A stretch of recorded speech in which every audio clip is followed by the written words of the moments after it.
నమస్కారం. CMR shopping mall సమర్పించు తీర్థయాత్ర కార్యక్రమానికి స్వాగతం. ఆత్మదీపాన్ని భక్తి చమురుతో వెలిగించిన దివ్య జ్ఞానజ్యోతి భాగవతం. భక్తిరస సిద్ధాంతాన్ని పరిపూర్ణంగా భాగవతం ప్రతిఫలించింది. భక్తి మార్గాన్ని సగుణోపాసనను సుగమం చేసింది. వేదమనే కల్పవృక్షం నుంచి ఉత్పన్నమైన అమృత ఫలం భాగవతం. అలాంటి శ్రీమద్ భాగవతంలో శ్రీకృష్ణ చరితం మధురాతి మధురం. శ్రీమద్ భాగవత పురాణంలో శ్రీకృష్ణ మూర్తిమత్వం విరాట్ రూపంలో తేజరిల్లుతుంది. భగవద్భక్తి రపోద్దీపకమైన భాగవతానికి శ్రీకృష్ణుడే కథానాయకుడై విలసిల్లుతున్నాడు. అలాంటి భాగవతం పేరిట శ్రీ భాగవత్ కృష్ణ అనే విలక్షణ భరిత నామధేయంతో శ్రీకృష్ణుడు అర్చామూర్తిగా దర్శనమిచ్చే మందిరం గుజరాత్ రాష్ట్రం అహ్మదాబాద్లో నెలకొని ఉంది. శ్రీ భాగవత్ విద్యాపీఠ ఆధ్వర్యంలోని శ్రీ భాగవత్ కృష్ణ మందిర్ విశేషాల్ని నేటి తీర్థయాత్రలో తిలకిద్దాం.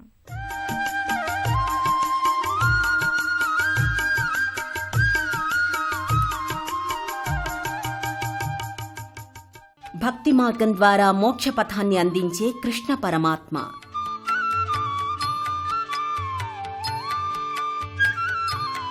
వ్యక్తిత్వ వికాస నిపుణుడిగా ధర్మజ్ఞానమూర్తిగా సాకారమైన కృష్ణుడు.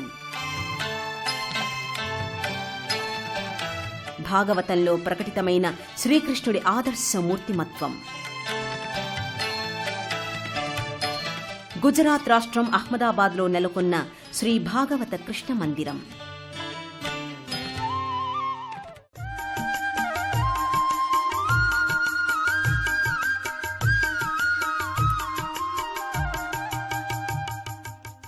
నరుడు నడిపిన నారాయణ లీలే శ్రీకృష్ణావతారం. విష్ణుమూర్తి అవతారాలన్నింటిలోనూ శ్రీకృష్ణావతారాన్నే పరిపూర్ణమైన అవతారంగా పురాణాలు, ఇతిహాసాలు పేర్కొంటున్నాయి. శ్రీమద్ భాగవతం కూడా ఇదే విషయాన్ని ప్రతిపాదించింది. ఇతర అవతారాలన్నీ భగవంతుడి అంశారూపాలే, కానీ కృష్ణావతారమే సంపూర్ణమైనది. ఏ అవతారంలో కనిపించని ఎన్నో విశేషాలు కృష్ణావతారంలో గోచరమవుతాయి.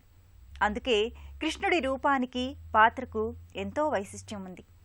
భాగవత్ శ్రీకృష్ణ మందిరం పేరిట వెలిసిన దివ్యధామం ఆధ్యాత్మిక, సేవ, సాంస్కృతిక కార్యక్రమాలకు కేంద్రంగా నిలుస్తోంది. శ్రీకృష్ణ భక్తులను విశేషంగా ఆకట్టుకుంటోంది. వేదాంతాది సాధనలకు, అహంకార భరిత మేధస్సులకు అందని దివ్యస్వరూపుడు శ్రీకృష్ణ పరమాత్మ. నారాయణుడి దివ్య విరాట్ మూర్తిమత్వం శ్రీకృష్ణుడు. యోగీశ్వర తత్వమే శ్రీకృష్ణలీల. దుర్జనుల్ని శిక్షించటం, సజ్జనుల్ని కాపాడడమే శ్రీకృష్ణుడి విధి. అందుకే గోవర్ధనోద్ధారక కృష్ణుడిగా ఈ మందిరంలో శ్రీకృష్ణుడి విగ్రహం గోచరమవుతుంది. శ్రీ రుక్మిణీశ కేశవ నారద సంగీతలోల నగధర శౌరి ద్వారకా నిలయ జనార్దన కారుణ్యముతోడ మమ్ముగావుము కృష్ణ. శ్రీకృష్ణుడు పరిపూర్ణ అవతారమూర్తి. జీవుల్ని ఉద్ధరించడమే ఏకైక లక్ష్యంగా తన మూర్తిమత్వాన్ని ప్రకటించాడు. ప్రధాన మందిరంలో గోవర్ధనగిరి పర్వతాన్ని ఎత్తి గోకుల పారిజాత గోపాలకృష్ణుడిగా దర్శనమిస్తున్నాడు. పసిబాలుడైన శ్రీకృష్ణుడు చిటికిన వేలితో గోవర్ధనగిరిని అలవోకగా ఎత్తి పట్టుకుంటే ఆ పర్వత ఛాయలోకి గోకులమంతా వెళ్లి సంరక్షణ పొందింది. ఆ గోకుల కృష్ణుడు తన చిటికిన వేలిపై ధరించిన గోవర్ధనగిరి నీడలోకి రావడానికి గోకులవాసులు ముందు భయపడ్డారు.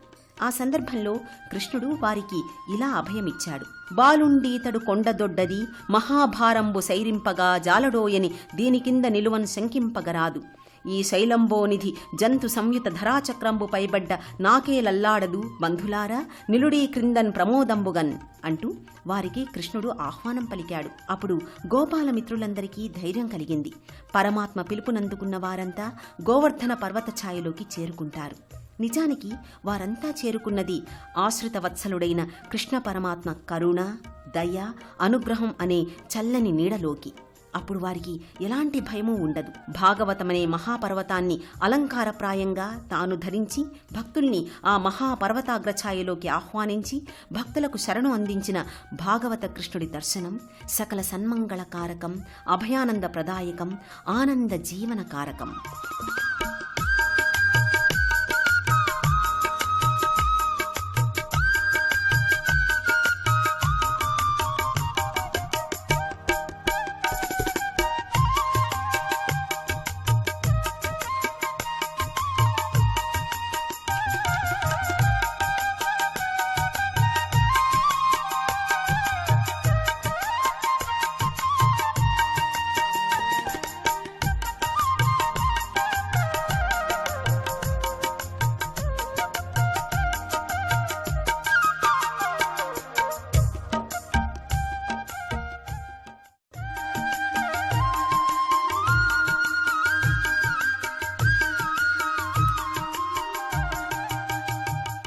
స్వపర భేదాలు లేని ధర్మమూర్తి, ఆర్షధర్మ స్ఫూర్తి శ్రీకృష్ణుడు. ధర్మాచరణ నాకు స్వాభావికం. ఫలితాల్ని ఆశించకుండా కర్మాచరణం చేయడం ద్వారా ధర్మాచరణ నిర్వహణ సులభ సాధ్యమవుతుందని భగవద్గీత ద్వారా కృష్ణుడు పేర్కొన్నాడు. మాననీయమైన తన ధర్మబద్ధతను చాటుతూనే శ్రీకృష్ణుడు తన దివ్య మహిమల్ని ప్రకటించాడు. అందులో భాగంగానే గోవర్ధనగిరిని ఎత్తి గోవుల్ని, జీవుల్ని సంరక్షించి ఎన్నో ధార్మిక సందేశాల్ని కృష్ణ భగవానుడు అందించాడు. శ్రీనికేతం మహేశ్వాసం కృష్ణం వందే జగద్గురుం, శ్రీవత్సాంకం మహోరస్కం వనమాలా విరాజితం, శంఖచక్రధరం దేవం కృష్ణం వందే జగద్గురుం. శ్రీకృష్ణుడు దైవస్వరూపం కన్నా మానవీయ విలువలు నిండిన స్ఫూర్తి ప్రదాత. జన్మ కర్మచ మే దివ్యం. కృష్ణుడి ఆవిర్భావం మాత్రమే కాదు, ఆయన జీవన సమాహారంలో ప్రతి అంశం అద్భుతమే. క్రోధామయ జీవితం, సంపూర్ణ అవతారతత్వంలో కృష్ణుడి జీవితం శోభిల్లింది. ప్రేమతత్వానికి ప్రత్యక్ష నిదర్శనం రాజిల్లింది. అందుకే శ్రీకృష్ణ అవతరణ ఘట్టంలో తమద్భుతం బాలకమంబు జేక్షణం అంటూ కృష్ణుడి జీవితాన్ని అద్భుతంగా వర్ణించారు. కోరికతో, భయంతో, ద్వేషంతో, బంధంతో, భక్తితో, స్నేహంతో ఏదో రకంగా నన్ను పొందండి అని కృష్ణుడు ప్రోత్సహించాడు. కృష్ణస్తు భగవాన్ స్వయం అన్న మహాకావ్యానికి తాత్పర్యంగా నిలిచాడు. సత్యవ్రతం కృష్ణ సత్యమాత్ర ప్రతిష్ఠితం అనే వేదవాక్కుకు శ్రీకృష్ణుడు సమున్నత దర్పణంగా నిలిచాడు. శ్రీకృష్ణుడు తన చిటికెన విరేలిపై ధరించినది గోవర్ధనగిరిని కాదు, సమస్త భక్తుల, దీనజనుల మొరల్ని. శ్రీకృష్ణుడి జీవనం పైకి ఎంతో రసార్ణవంగా కనిపిస్తుంది. కానీ ఆయన జీవితం ఆశాంతం, సంఘర్షణాత్మకం, పరమ విషాదమయం, చింతాక్రాంతం. అయినా ఏ క్షణాన కూడా కృష్ణుడు తన దివ్య సమ్మోహన చిరుదరహాసాన్ని వీడలేదు. కృష్ణుడు చెరసాలలో పుట్టాడు. భయంకర పరిస్థితుల్లో పుట్టగానే తల్లి పొత్తిళ్ల నుంచి దూరమయ్యాడు. పెంపుడు తల్లి దగ్గరకు చేరుకుని ఆమెనే తన కన్నతల్లి అనుకున్నాడు. నిందలు మోశాడు, కుట్రలో ఇరుక్కున్నాడు, మానసిక పరివేదనల్ని అనుభవించాడు. చివరకు తన వారంతా ఒక్కొక్కరు తన కళ్ల ముందే దుర్మరణం పాలవుతున్నా చూశాడు. కాలి బొటనవేలికి పదునైన బాణం నాటుకుని ఒక్కో రక్తపు బొట్టుగా తన ప్రాణాల్ని విడిచిపెట్టాడు. ఇలా శ్రీకృష్ణుణ్ణి మించిన భిన్న విభిన్న ఛాయలున్న పాత్ర ప్రపంచ సాహిత్యంలో ఎక్కడా లేదు. అందుకే యుగాలు గడిచినా, తరాలు తరిగినా కృష్ణుడు ఆరాధనీయుడయ్యాడు. భాగవత కృష్ణుడిగా, భక్తిభావ బంధురంగా అహ్మదాబాద్ నగరిలో కొలువు తీరాడు.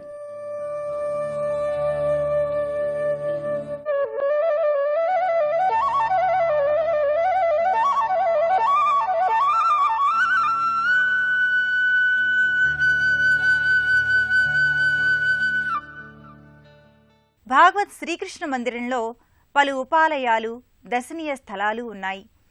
సంజీవిని వీర హనుమాన్ మందిరం, సంత్ వల్లభాచార్య మందిరం, రుక్మిణీమాత సన్నిధి ఈ లోగిలిలో ప్రత్యేక ఆకర్షణగా నిలుస్తున్నాయి. ఉత్తర భారతదేశంలో వల్లభ సంప్రదాయానికి విశేషమైన ప్రాచుర్యం ఉంది. శ్రీకృష్ణ భక్తి తత్వాన్ని వల్లభాచార్యుడు తన బోధనలు, సూక్తులతో పరివ్యాప్తం చేశాడు. ఆయన విగ్రహాకృతి ఈ మందిరానికి అదనపు ఆకర్షణ. అహ్మదాబాద్లోని ఈ కృష్ణ మందిరంలో త్రిలింగేశ్వర్ మహాదేవ్ సన్నిధి నెలకొని ఉంటుంది. ఈ కృష్ణ మందిరానికి త్రిలింగేశ్వర్ మహాదేవ్ క్షేత్రపాలకుడు. 3 శివలింగాలు ఒకే లోగిలిలో నెలకొని ఉండడం ఈ మందిరంలో ప్రత్యేకత. సిద్ధి వినాయక్ మందిరం, ఆనందాంజనేయ మందిరం, భాగవత్ శ్రీకృష్ణ మందిర రూపకర్త కృష్ణశంకర శాస్త్రి మందిరం, దుర్గామాత సన్నిధానం, భాగవత్ శ్రీకృష్ణ దివ్యధాం లోగిలిలో భక్తులు దర్శించుకుంటారు. భాగవత్ శ్రీకృష్ణ మందిరంలో త్రిలింగేశ్వర్ సన్నిధి మరో ఆకర్షణ. 3 శివలింగాకృతులు ఒకే లోగిలిలో ఉండడం ఇక్కడి విశేషం. రుద్రేశ్వర్, కాళేశ్వర్, విశ్వేశ్వర్ లింగాకృతులుగా వీటిని భక్తులు వ్యవహరిస్తారు. ముజ్జగాల నేలే ముక్తిదాయకుడైన మహాదేవుడు 3 లింగాకృతులలో సుప్రతిష్ఠితం కావడం ఇక్కడి విశేషం. రుద్రాక్షమాలికల ధారణతో, సర్పాకృతుల అలంకరణతో త్రిలింగాలు తన్మయపూరితమైన రీతిలో గోచరమవుతాయి. త్రిలింగేశ్వరాయ నమశివాయ అంటూ భక్తులు ఈ త్రిలింగ సన్నిధిలో పూజాధికాలు, అభిషేకాలు నిర్వహించుకుంటారు.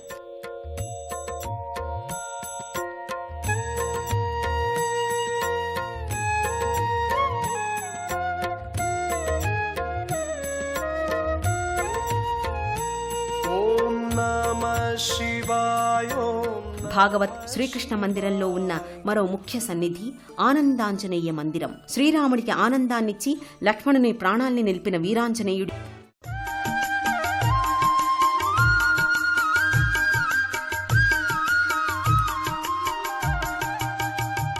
ఆశ్రిత వత్సలుడైన పరమాత్మ కరుణ అనే పర్వతాన్ని గోవర్ధనగిరిగా ఎత్తి వారిని ఆ ఛాయలోకి రమ్మన్నాడు.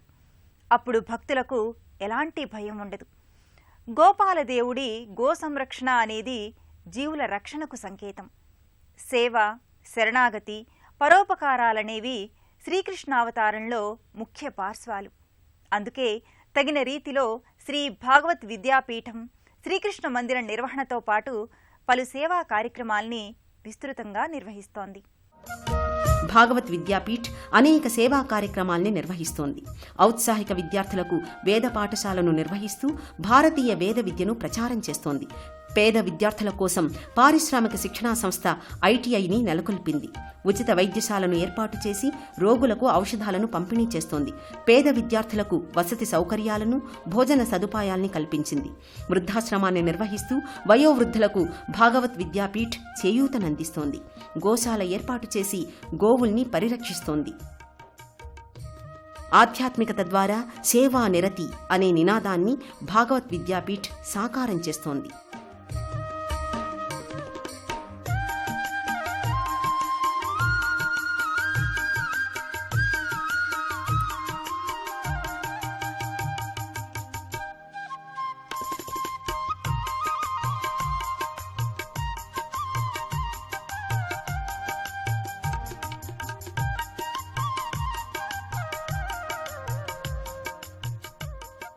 దేశంలోని ఏ ప్రాంతం వారైనా నేరుగా అహ్మదాబాద్కు రోడ్డు, రైలు, విమాన మార్గాలలో చేరుకోవచ్చు.